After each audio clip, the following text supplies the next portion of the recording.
I'm Matt Copeland, and I am presenting from Mahidol International College. It's a college at Mahidol University in Bangkok, Thailand. And I'd like to welcome you here today. I'm sorry I can't be meeting with folks directly.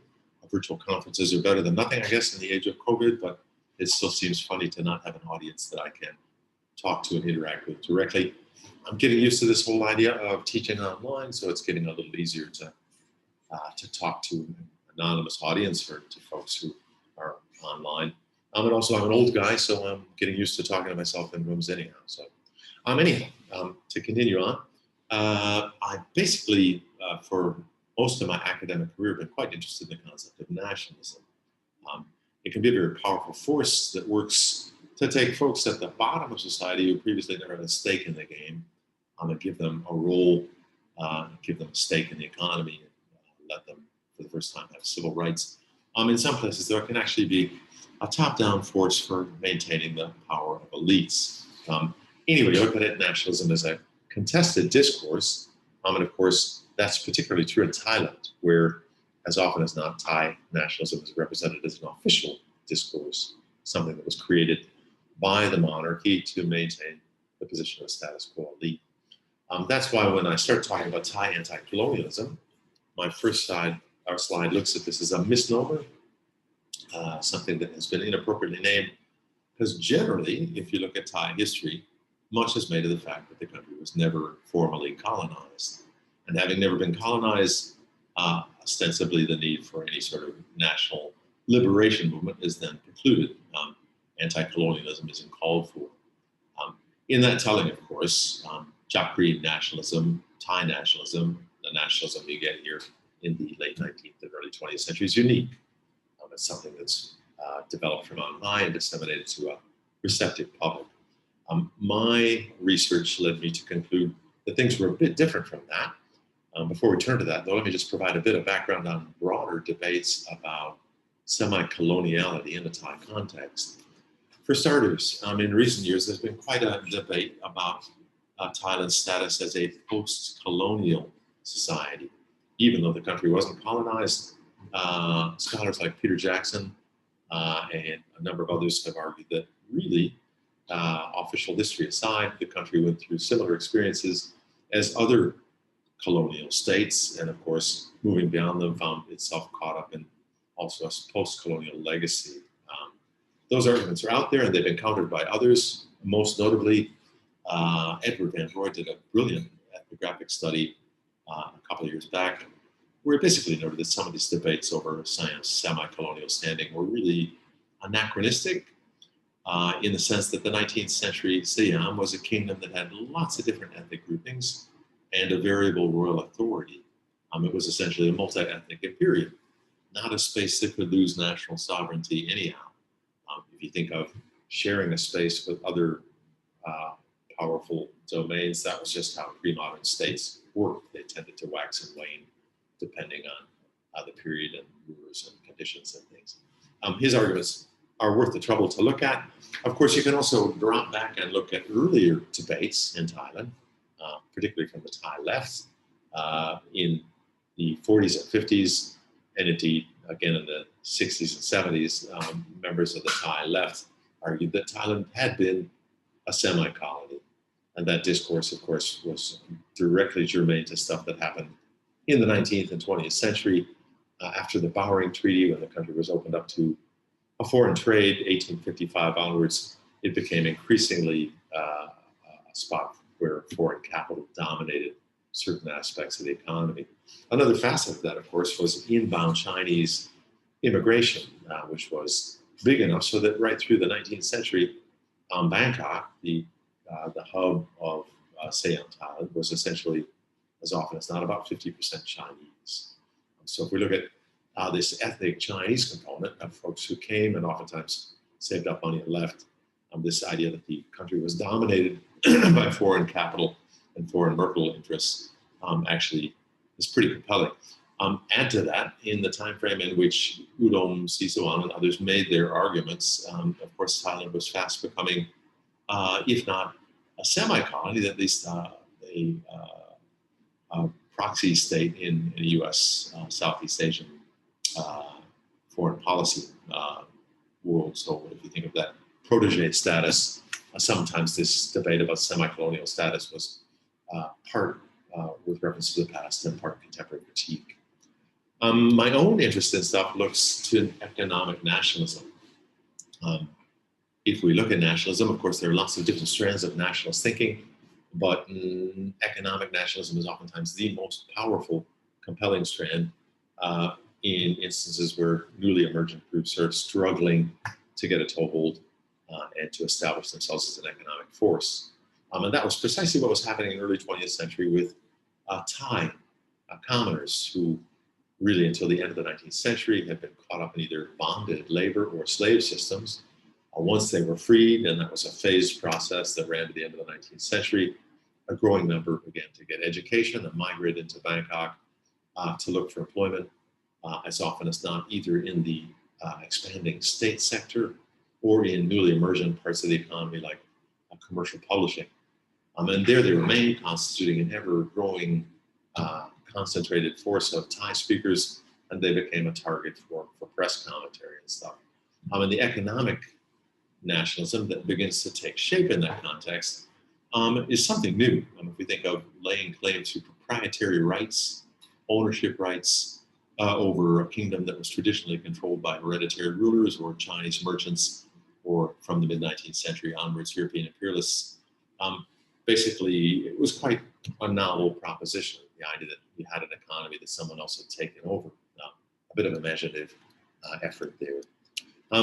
Vernacular publishing, as I said a minute ago, if you think of the rise of vernacular publishing in Thailand, there's a history there.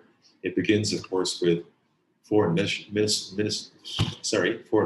like Dan Beach Bradley bringing in the first Thai fonts and using newspaper publishing to disseminate Christian tract literature. Pretty quickly, though, they begin to move into things of commercial value, like republishing old books and also newspaper publishing. And by the end of the century, that whole publishing sector is beginning to flourish as Bangkok becomes the home to large numbers of Chinese and Europeans and Thai commoners. Thai public sphere, as it comes up, is something new and involves all kinds of new interests, new spaces for public communication and stuff. It also is where nationalists begin to pursue their claims. Generally, if you do official history, the standard telling is that Thai nationalism was invented by, in its modern form, a Thai king, King Vajirama VI, who was on the throne from 1910 to 1925. Generally gets credited as being the father of the Thai nation. He wrote lots of essays, gave lots of speeches, and mobilized the polity in all kinds of ways that suggest he was indeed trying to promote a particular type of nationalist discourse. Benedict Anderson, in his study of nationalism in the region, Imagined Communities, basically makes the point that Vajirama was attempting to promote an official nationalism to stave off the spread of more popular nationalist sentiment. In truth, though, I reckon his biggest contribution was to break with his father's policy, a long-standing policy of treating the kingdom's Chinese as Siamese subjects. The reason he did this was in the late 19th and early 20th century, Chinese were themselves becoming increasingly nationalistic, caught up in the pull of ethnic nationalism and republicanism that was beginning to sweep through Southeast Asia and China and ultimately set the stage for the Great Chinese Revolution.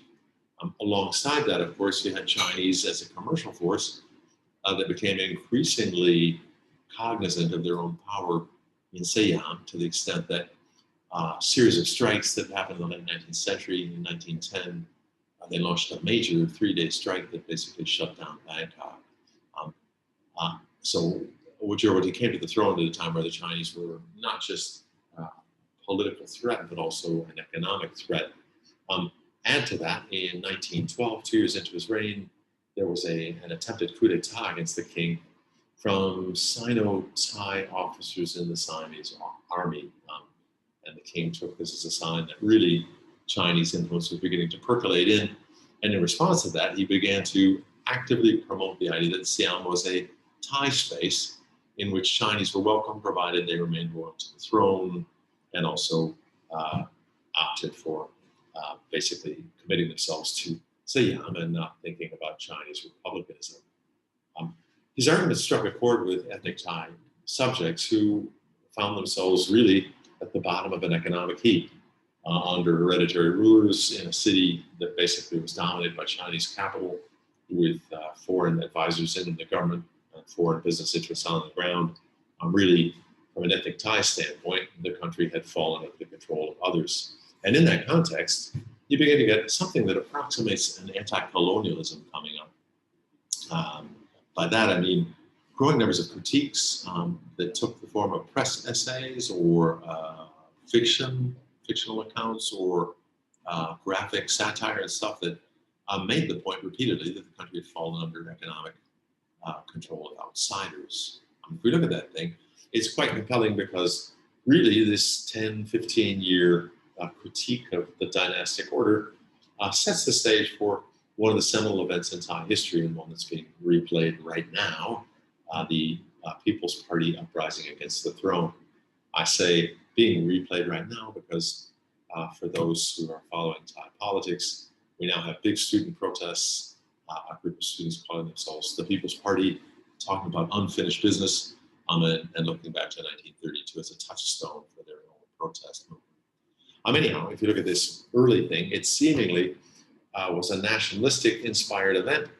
And of course, it had to do with this idea that the country had maybe lost control of its economy and some of its sovereignty. Press essays of the period make this pretty clear. I translated literally hundreds of essays while doing graduate research on this and found an equally huge number of cartoons and things.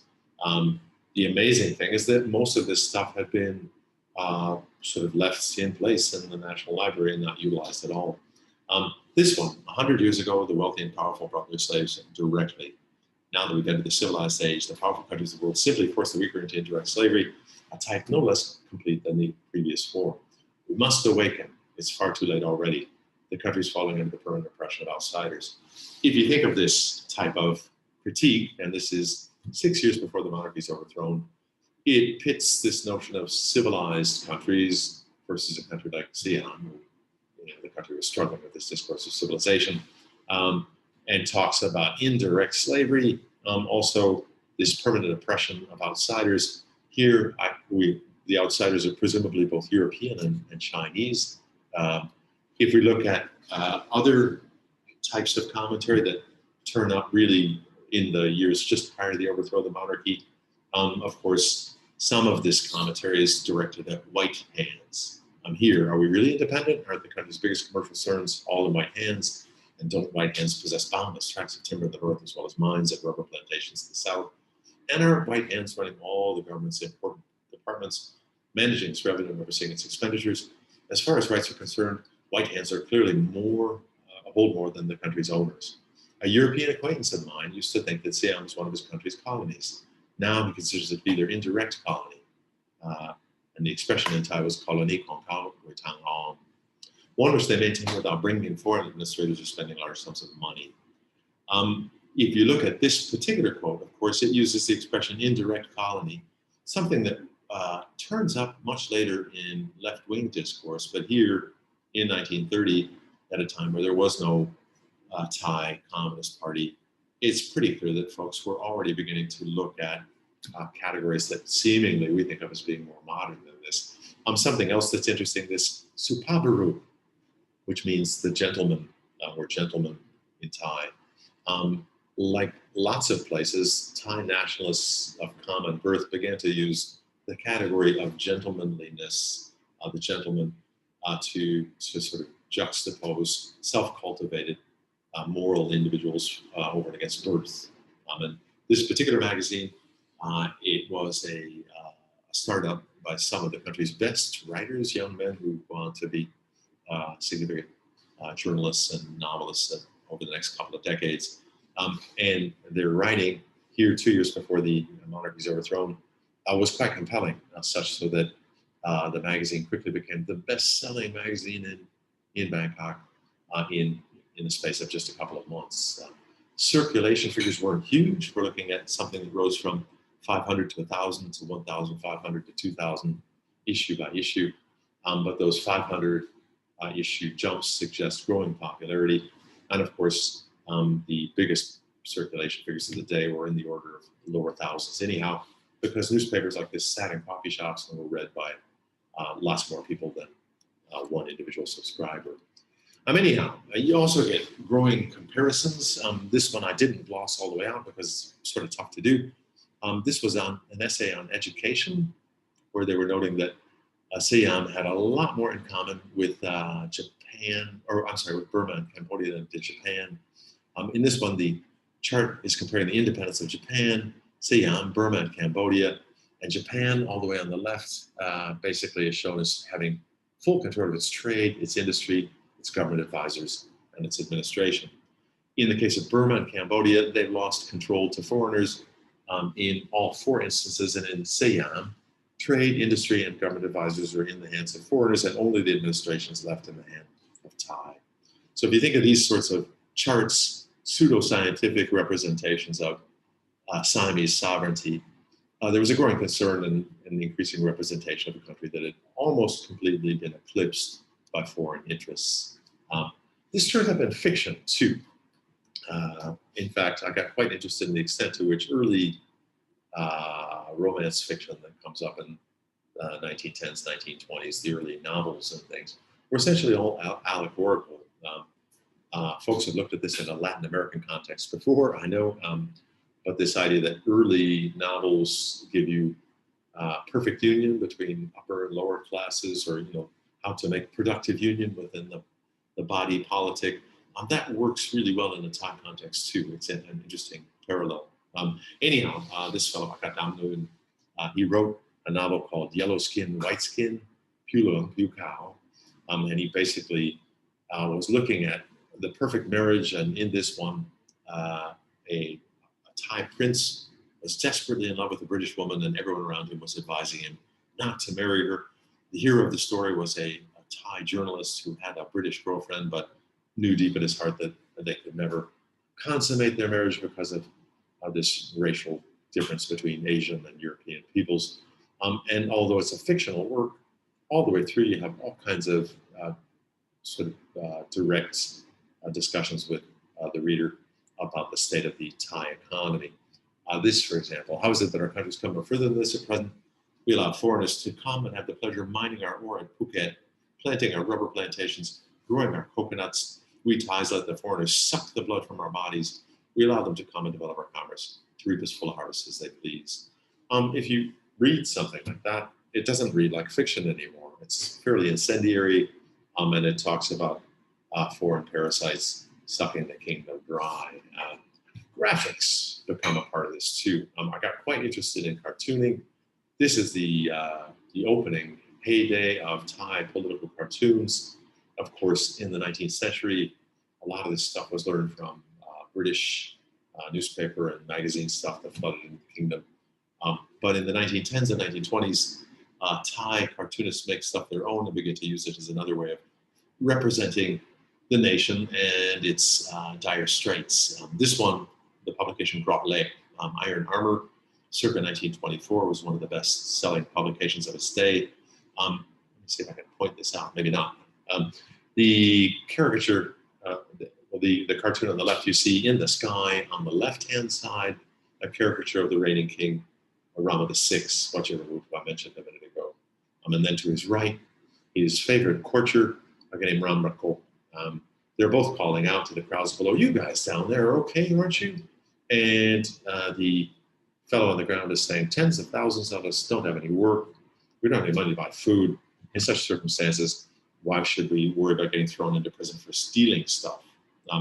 The author of this cartoon, Dan Pett, a pseudonym, he basically says, "Dreaming of my fellow nationals here."